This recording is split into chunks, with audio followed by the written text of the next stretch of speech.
সকালবেলা যেদিন ঘুম থেকে উঠতে দেরি হয়ে যাবে সেদিন হাজব্যান্ড অফিসে যাওয়ার আগে মাত্র 10 মিনিটে ঝটপট এই নাস্তাটা তৈরি করে দিতে পারেন। এটা এতটাই মজা একটা নাস্তা যেটা বাড়ির ছোট থেকে বড় সবাই পছন্দ করবে আর খুবই হেলদি একটা নাস্তা। আসসালামু আলাইকুম, আশা করছি আজকের রেসিপিটা আপনাদের ভালো লাগবে।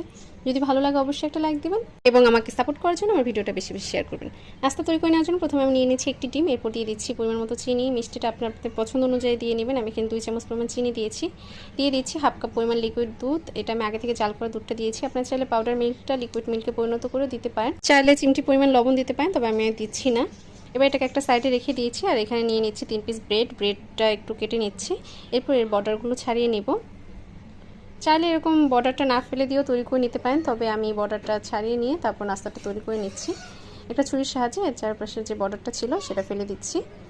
এই নাস্তাটা বাড়ির ছোটো থেকে বড় সবাই খুব পছন্দ করে। এটা এত মজার একটা নাস্তা আর তৈরি করতে এত কম সময় লাগে, খুবই সহজে এটা তৈরি করে নিতে পারবেন ঝটপট। আমি যেহেতু ভিডিওতে দেখাচ্ছি তাই একটু স্লোলি কাজ করছি, আপনার বাসায় ঝটপট তৈরি করে নিতে পারবেন। বর্ডারগুলো একই পদ্ধতিতে সমস্ত ব্রেডের বর্ডারগুলো কেটে নিয়েছি। এবার এক এক করে এর গায়ে যে মিশ্রণটা আগে তৈরি করে নিয়েছিলাম দুধ ডিম চিনির, সেটা মাখিয়ে নেব একটা কাপের সাহায্যে। আমি এর উপরে ঢেলে দিচ্ছি। পাউরুটিটা অন্য একটা প্লেটের উপর নিয়ে তারপরে এই মিশ্রণটা দিয়ে দিচ্ছি, একটু ছড়িয়ে দিচ্ছি খুব ভালোভাবে। আর এই কাজটা আমি কীভাবে করে নিচ্ছি সেটা দেখেই বুঝতে পারছেন। একটার উপরে ছড়িয়ে দেওয়া হলে আবার আরেকটা ব্রেড দিয়ে তার উপরে আবার ছড়িয়ে দিচ্ছি।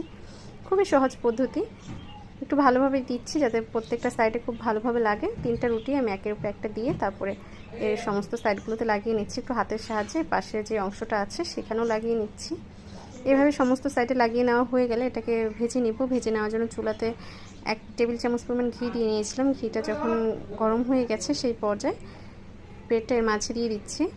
এবার চুলা আঁচটা লোতে রেখে ভেজে নেব। খুব বেশি বাড়িয়ে নেওয়া যাবে না, সেক্ষেত্রে খুব দ্রুত একটা কালার চলে আসবে, নিচের দিকটা পুরো একদম তিতা হয়ে যাবে, খেতে একদমই ভালো লাগবে না। তাই চেষ্টা করবেন চুলা আঁচটা মিডিয়াম লোতে রেখে একটু সময় নিয়ে ভেজে নেওয়ার জন্য।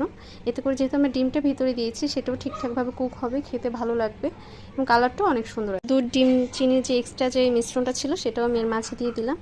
এবার একটা ঢাকনা দিয়ে ঢেকে এটাকে কিছুক্ষণ ফ্রাই করে নেব। যেহেতু ডিম দিয়েছি তাই ডিমটা ঠিকঠাকভাবে কুক হবে, একটু সময় নিয়ে এটাকে ফ্রাই করে নেব। একটা ঢাকনা দিয়ে ঢেকে দিলাম। ফিরে আসছে কয়েক মিনিট পরে। এবার ঢাকনাটি উঠিয়ে উল্টে নিব।